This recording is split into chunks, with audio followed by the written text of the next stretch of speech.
میں آج بہت اداس ہوں.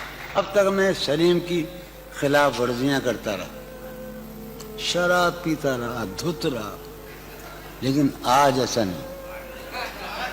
کیوں؟ میں ہار چکا ہوں. میں معاشرے کو اپنی اقدار پر لانا چاہتا تھا. میں حرام اور حلال کے معیاروں کو توڑ دینا چاہتا تھا, مگر میں ہار گیا.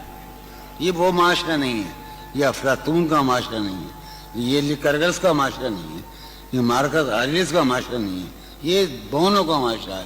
میں بونا شاعر ہوں جسے بہترین سامعین ملے ہیں. ایک شعر جو ایک بات کہہ دوں, وہ کہاں گے شاہدہ میں نے 10 برس پہلے یا 6 برس پہلے ایک نیا خواب دیکھا.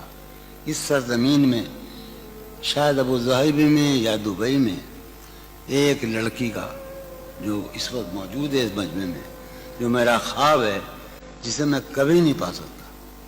اور میرا گھر, میری بیوی, میرے بچے سب مر گئے. میں تباہ ہو کر آیا ہوں. یہ حسری کی بات ہے.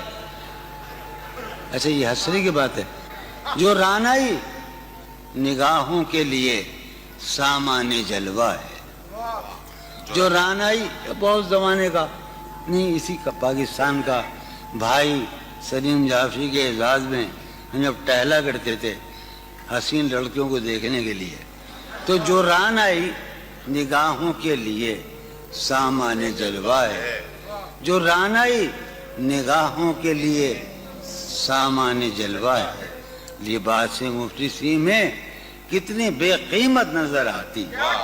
جو رانائی نگاہوں کے لیے سامان جلوہ ہے, لباس مفلسی میں کتنی بے قیمت نظر آتی. یہاں تو جاذبیت بھی ہے دولت ہی کی پروردہ, یہاں تو جاذبیت بھی ہے دولت ہی کی پروردہ. یہ لڑکی فاقہ کش ہوتی تو بدصورت نظر آتی.